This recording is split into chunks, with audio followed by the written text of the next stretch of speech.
being held today here in C9899 with Senator Ricardo Lara. Let's give him a big hand. Thank you for being here today. We appreciate it. With Election Day coming up on Tuesday and you being on the ballot, we really appreciate you taking the time to be here today. I first had the pleasure of meeting Senator Lara, I think it was at the 2010 Democratic Party convention, and so just his enthusiasm just in the hallways and people gathering around him and wanting to be around him and hear him and listen to him, and that energy and positivity and the values that he represented were very contagious. It was very apparent to me when I was at the convention, so I'm really thrilled to have you here today. So that was when you were running for the state assembly, and you won that year in 2010 in December or November, and got to be sworn in. And in 2012, we have you serving as a state senator. I really want to thank my colleague, CSULA Saro, who is your instructor as well. Some of you here. Professor Saro is the field representative, one of the field reps for Senator Lara's office.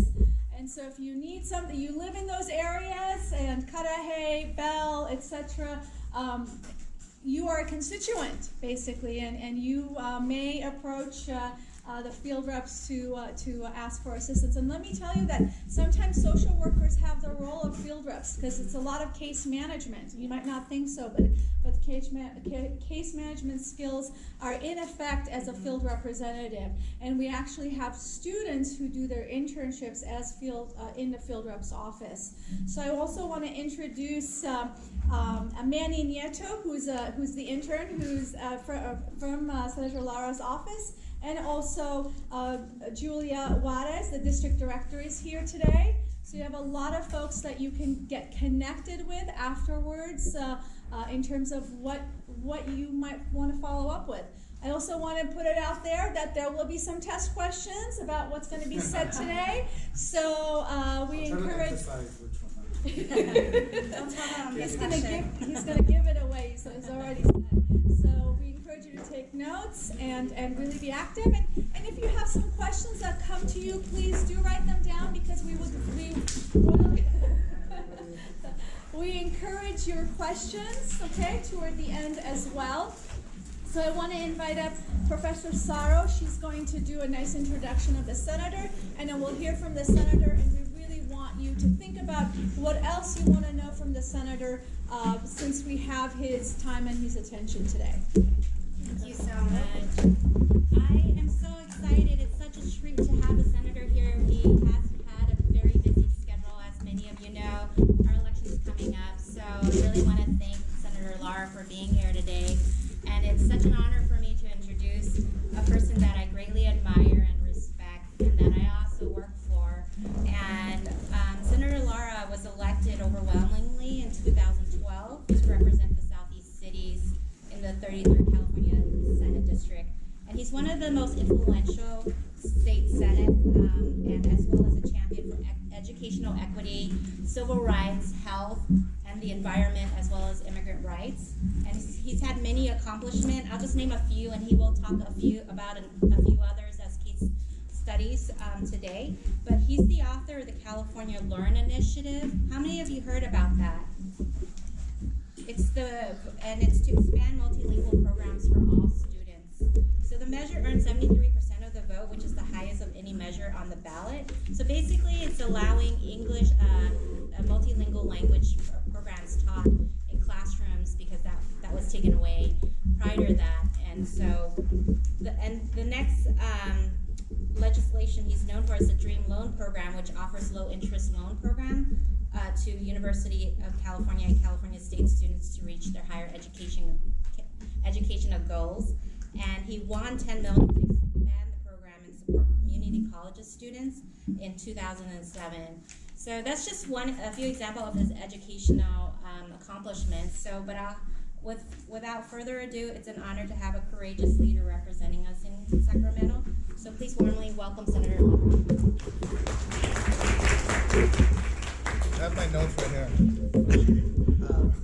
Welcome. It's great to be here with all of you. It's always fun to be in a classroom. And I figured, since it's a committee organizing class, I'll talk briefly a little bit about myself, but really move on to a couple case studies that really talk about my own experience in organizing and working with community organizers to obtain some really significant policy goals in California, making California, again, one of the most progressive states in the country, but also introduce this whole issue of, you've talked about and read about when there's conflicts between one group against another.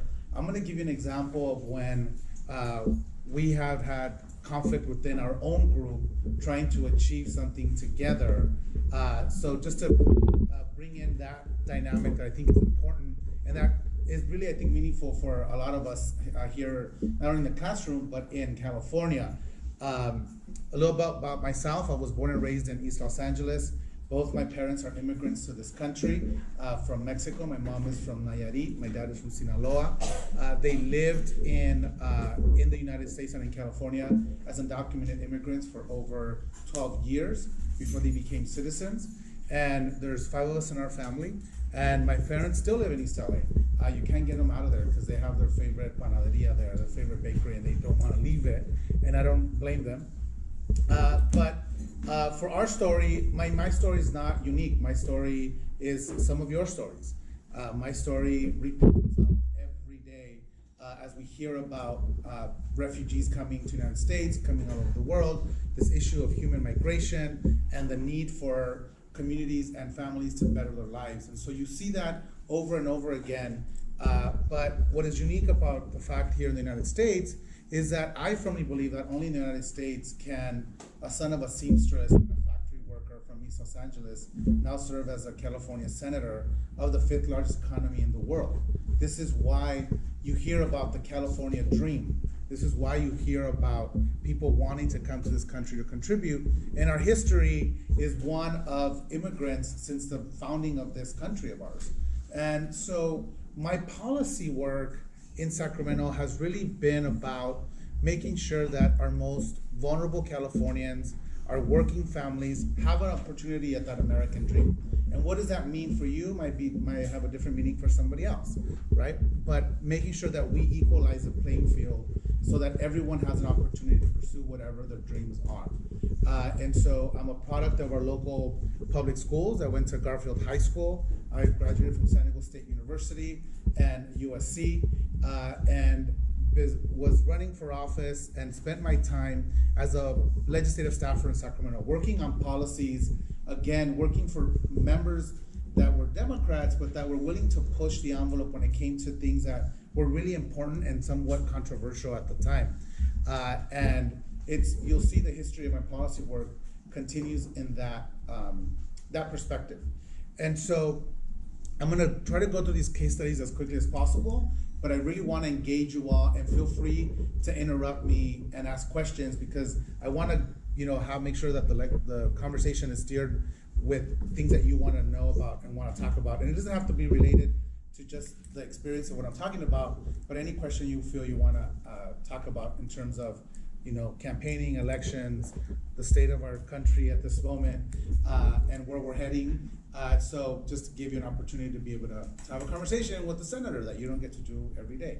So the first issue I wanted to talk about is something that in the early 90s in California, we passed several bills that were really targeting our youth when it came to crimes. It was a movement to try to incarcerate people quickly so that we can get rid of this hysteria of all this crime that was happening. And so the legislature, in their wherewithal, said we need to incarcerate as many people as possible. We need to be tough on crime. And we need to be tough on folks that break the law. So immediately we moved into punishing juvenile offenders. We moved into a 3 strikes law that said if you broke the law 3 times, you were going to be going to prison for life. And so this was a frame of reference in the 90s at the time when we were trying to figure out what do we do to calm this hysteria where people were scared that people break into people's homes and so forth, things that happen on a daily basis here still, but that, you know, we had a very different legislature at the time. And so what resulted was that, guess who was disproportionately being incarcerated overwhelmingly? Any ideas who can you tell were folks that were getting incarcerated more than anybody else due to these tough on crime legislation on the back? Yes, it was people of color, and particularly, go ahead. People that are in gangs. Yes, well, it was people who were affiliated with gangs, or people who weren't affiliated with gangs, people who they had no choice but were living with somebody who might have been a gang member in their house, but yet would have completely not had anything to do with the person or relative that is in the gang. But you're right. Primarily, it was people of color, black and brown people, particularly black and brown males. And when we further teased out the data